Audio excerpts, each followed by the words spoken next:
to the what your statement about like the kills, like it had a very Final Destination type of like kill, like this would happen, and the tree would fall down, which would like send bees or whatever, which in itself would be fine, except again there was no real tension behind those kills. And I also found the kills were kind of boring. Like by the time you got up to the kills, even when they were doing a bunch of them in rapid succession, they weren't good.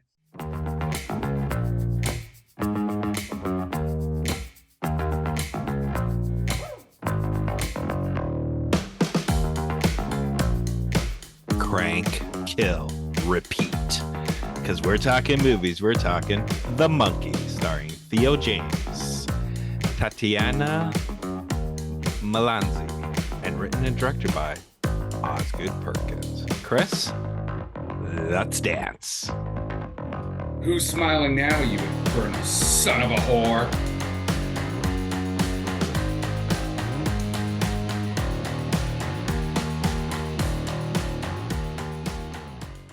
Hey, everybody, and welcome to this week's episode of How'd You Like That Movie? We're going to be talking about the new 2025 release, The Monkey by Osgood Perkins. Scott, take us away. Oh, Chris, how, after watching your little TikTok video, I was so looking forward to this episode. But now you're not? Because the way you said that, you don't sound very enthusiastic about doing this episode. So,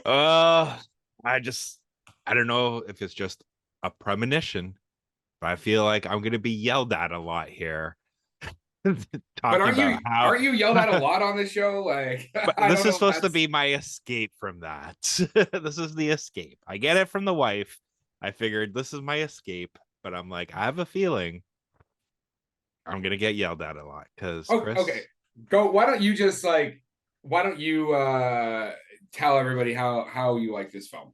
I feel like the energy, even in my voice, talking about this is really giving my hand away. So, I was gonna say, like, especially when you have to like take like 4 breaths just to start with the "Hey, everybody." I was like, all right, here we go. But yeah, no, I enjoyed this film, and the reason why I enjoyed it is because he was a good dad at the end. No, it has nothing to do with that. Like, I enjoyed it for like. This is just 100% mind turned off entertainment. That's all it is. Like, this is what I would say the equivalent of, in the 80s going to watch a fucking Friday the 13th movie was. You don't give a shit about the people. You're just like, how the fuck are they going to get killed? And like it, as opposed to how we disliked Longlegs, like, he stuck with the formula the whole way through, right? There was no all of a sudden like big twist supernatural or big twist that comes out of nowhere. Like everything. I mean, it's a pretty simple concept. Turn monkey, people die. And actually, and what we can talk about this, he actually does deviate, because maybe you can actually, you know what? Sometimes you're the horror movie whisperer to me, and you explain stuff that nobody else picked up. Okay, so for those who haven't seen, oh, by the way, I don't give a fuck about spoilers. If you haven't seen the movie, right off the bat, I'm telling you, if you saw my TikTok, you already know, don't go watch this movie. It's garbage. That's my basic premise. So if you're watching this and you're worried about spoilers, stop watching this, because I don't care about you getting this film spoiled at this point. So Gator don't play no shit. The what's supposed to happen is the monkey gets cranked, someone dies. And according to this movie, if you crank the monkey, you don't die. Okay, right? You would agree with me that is the general idea behind the monkey killing, Scott? Give or take, yeah. Okay. No, give or take. Like, yeah, it is. But I think I know where you're going with this. So what I want to know is, how did the ant die? She never cranked the monkey. Nobody cranked the monkey. Yeah, the brother Who cranked the monkey? The brother did. The brother had been cranking that monkey once he found it, trying to kill his other brother. No. How did he get the monkey? How did he actually get the monkey? He got it from that weird dude that got it at the yard sale from the aunt after she died. No. Yes. He already had it. No, he didn't. How did he get... Okay, walk me through how he got that monkey. that yard sale wasn't the aunt's yard sale. It was somebody else's yard sale. Are you sure about that? I'm almost positive. And then that's when the killing started. Like he had the fucking thing the whole time. Okay, because that yard sale looked very much like the yard sale at the aunt's house after she died from some monkey shines. So if you have seen the movie, let us know if one of us is right or the other one is right, because that's how I saw that movie. By the time I got to the end, I'm like, how the fuck was the monkey killing people without being cranked? And then because again, the aunt, in the way I saw it was the aunt's yard sale was because she got killed. So we're gonna have to look into that again. But anyway, okay. Yeah. So No, that yeah, off yeah, the table. Okay, go ahead.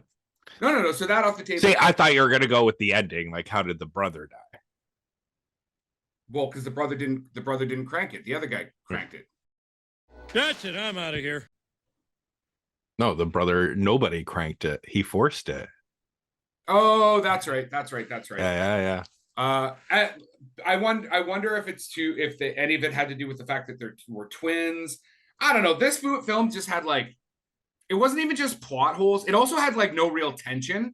And to the what your statement about like the kills, like it had a very Final Destination type of like kill, like, you know, this would happen and the tree would fall down, which would like, you know, send bees or whatever, which in itself would be fine.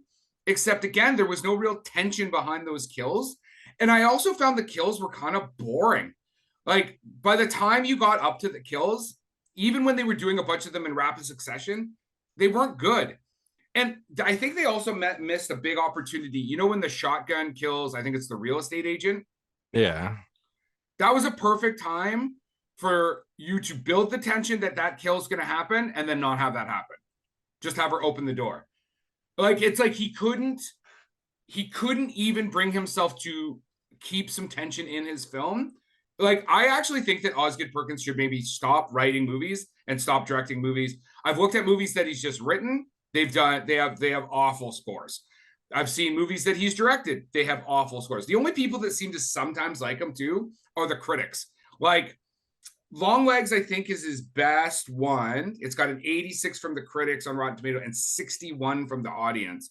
But like the one he's most known for, the Blackcoats Daughter, 52% from the audience, 77 from the critics. Like, but I Am the Pretty Thing That Lives in the House, 59 from the critics and 24. Like, this guy is not good at this. He is not. He should stop making movies.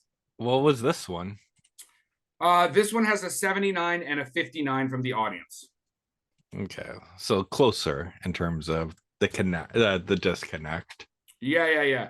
And I mean, Longlegs made like $100 million at the box office or something like that. So, but a lot of his films also don't make a lot of money. He does seem to be good at doing low budget films, but yeah. I think he's going to get kicked in the balls on The Monkey, because The Monkey had, I think, like a $10 million, $11 million budget, but they spent $10 million on marketing, and it's already done only 20 million at the box office. So they're already out half their money at this stage, unless it does. Yeah.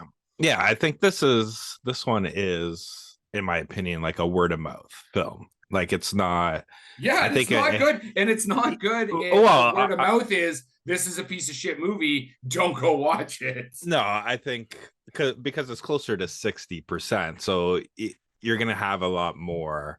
Like, it's not gonna be everybody coming out of being like us, right? We're 50-50 on this. You hated it. I went in and just like, I didn't have any expectations on this film whatsoever. I just thought the trailer looked fun.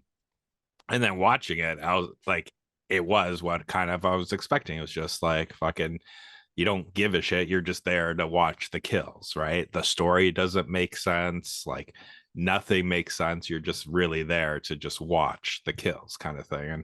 And yeah, and so it's like, what is it, 98 minutes? It felt like forever. I literally would, and I said this in my TikTok as well, like, I would have left that theater multiple times if we weren't doing a show on this. It was so bad, like so fucking bad. And because the time in between, like I said, there's no real tension around the kills, and the valleys in between the kills is like excruciatingly boring. Like the story is so badly written with so little energy in it that you're just sitting there. Like I might as well have just like stared at the ceiling. It probably would have been more enjoyable. Well, depends what theater you went to. Yeah, I guess so. Maybe if I was in like a porno theater and was looking at all the cum shots on top of the ceiling or whatever. When did this movie open? Was it like last we're recording weekend, right I now believe. on the 1st of May or March, sorry. So was it a week believe. ago? Yeah, I believe it was a week ago that it opened. So that's what I'm saying. Like if it's already at 20 million 2 weeks in, it's gonna start making money. Right. No, I don't see it like coming out of theaters yet. I say it has at least another 2-3. Like I think it might make another 10 million, give or take. That's what right? Because there's not much in terms of releases coming out, right? Like this is the dead season. Right. The most that's going to be coming out is whatever movie wins the Oscar, right? All that shit's going to get like the re-released or whatever. Yeah. But we'll see. Like I said, there's a lot of chatter online that this is not a good movie. But like you said, it is at almost a 60%. So I guess we'll see. So other than the kills, did you like anything about this? Like, did you like the acting? Yeah. Like I enjoyed Theo James' performance. I also enjoyed Tatiana, like Canada's own, Toronto's own Tatiana Malanzi. And then I didn't realize until doing research of this, like, do you know who played the Aint? No. It was Sarah Levy. Good for her. Do you even know who that is? Like Eugene Levy's sister or daughter or something like that? From Schitt's Creek, yeah. Okay, cool. Yeah. Like, well, it's a lot of Canada, man. It's a lot of can. Did they I thought and I think they shot in Vancouver, didn't they? I believe so, yeah. Yeah, so good for Vancouver. I thought I think the imagery, like the monkey looks really cool. The set decoration was well done, some decent cinematography, but as a film, like not an enjoyable experience at all.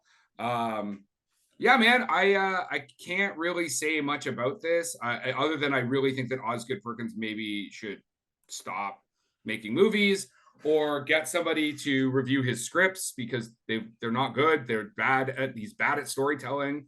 I'm trying to think if there was anything else that I wanted to really like cover in this thing. Like I said, they blew a bunch of money on marketing. Like, did you wait till the end, at the end credits? Maybe. Well, just how, like I said, this is. I didn't stay behind, but from what I heard, after the end credits, it's the trailer for his next movie that's already been filmed and released and getting ready for release. Something about like a cabin or something. Oh, cool! Yay. Oh, I know what I want to say there is that why did Theo like this?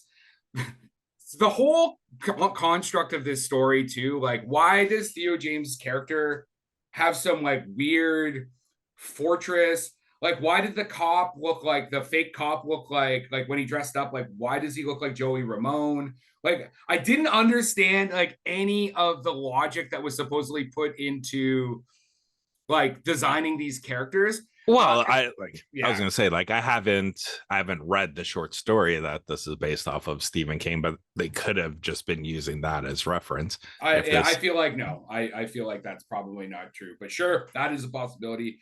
And like, why? And is it just me or like Theo James really actually so when Theo James is playing his like shitty older brother, Jesus, even as I talk about that, like the whole like girl gang at school, like just so much of this film does not work. Anyway, why is Theo James basically playing like James Franco in Spring Breakers or whatever, you know what I mean? Like the just like he looked like a discount James Franco actually, or a more Jack James Franco, whatever you want to say. James Franco is pretty skeezy looking. So I thought Theo James did a good job as far as like playing two separate roles. Like it was very easy to distinguish between them. Some of that is also the costuming. But I mean, I didn't even like the interaction with him and his son. Like every part of this film is badly written. Just I think about it, the more I think about it, the more angrier I get. Yeah, like in terms of the relationship kind of thing. with the son. Yeah, I get it. Like, to me, it kind of didn't make sense. Like, you only spend 1 week a year with your kid for his birthday because you're scared shit's gonna happen. But you're still that's such yeah, a like, why wouldn't you it's just cut off total relationships? Like, how does a week, like, how did you come up with a week? well, not only that, yeah, that like like I said, like plot wise, like for me, I was in this movie for the visuals, because once you get what was into your favorite kill then? Like, what kill would you, or do you not want to spoil that? Man, what kill? See, I like the bowling ball one. At the very But end? no, the beginning. Okay. Right. Which foreshadows the end. But I also like the because it's just like a nonchalant fucking comment about the skydiving weddings. Mm-hmm. And then when that happens, you just, like, to me, I just laughed because I'm like, fuck, I forgot about that fucking thing. And then Yeah, you like the just see it. callback or whatever. Yeah, I liked it. I liked it that I way. actually think that the kills could have been more gruesome. Like they should have, because they also, some of them, they have the actual kill happens so fast and they move past it, right? Like, I want to see if you're gonna just go full bloody, go full bloody. Like, let's just see, like, camera. I mean, it doesn't have to be practical effects, but make it look like practical effects, like guts and stuff everywhere all the time. Like, really make it fucking gross. Like, even when the woman, sorry, blows up in the pool, like, again, it was sort of like bang, done, over. Like, I just think that if you got to lean into this stuff a little bit more. But what about the hornet's nest one? yeah, that just looks super cheap, like CGI to me. Yeah. Anyway, whatever. Even, and then like you have like Adam Scott and Elijah Wood having kind of cameo roles. Again, I don't know if that was needed for anything. Like, did you need to open the film with Adam Scott? Like, I guess it's kind of like the dad, right? No, I mean, but did it need to be Adam Scott? Like, I feel like him and Elijah. I mean, I liked Elijah Wood being that character, but I think anybody could have been those characters. Like, I stole your energy. I stole your power. Yeah, you know what? This movie stole my fucking energy. That's for sure. I'm glad that we didn't have to pay to see it. I mean, one of us ended up paying, but we actually had press passes to go see it. So I'm glad we didn't end up paying full price in the long run. Do you have anything else you want to say about this film? Like, do you like any of his other stuff? Like, have you seen the Blackcoats Daughter? No. Like, the only other one I saw was Longlegs, and like I said, like, this one I'll put over Longlegs for sure, right? Like, I thought Longlegs was fucking stupid. But this one I enjoyed because, like I said, it's literally elevator pitch of this is fucking Final Destination meets Friday the 13th, or the Monkey's Paw, 3 to 5, where you don't really give a shit about the counselors. You're just like, I can't wait to see how they're gonna get fucking killed. And that's what I went in kind of expecting, and that's what I got, and that's why I enjoyed it. I didn't have, especially after Longlegs, I didn't have many fucking high expectations for the movie, but I think it did well. Like, it satisfied me. Yeah, it did. Okay, well, Owen Gleiberman from Variety had this to say: a ham-handed, lurching, obvious mess without the glimmer of human interest that even a sensationalist horror film needs.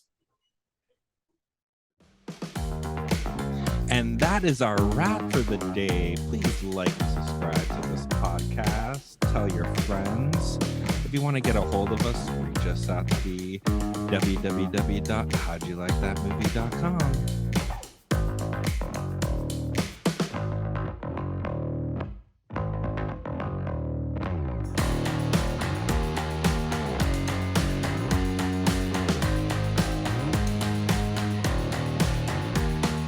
See, the one thing I did appreciate you didn't like it was the babysitter, man.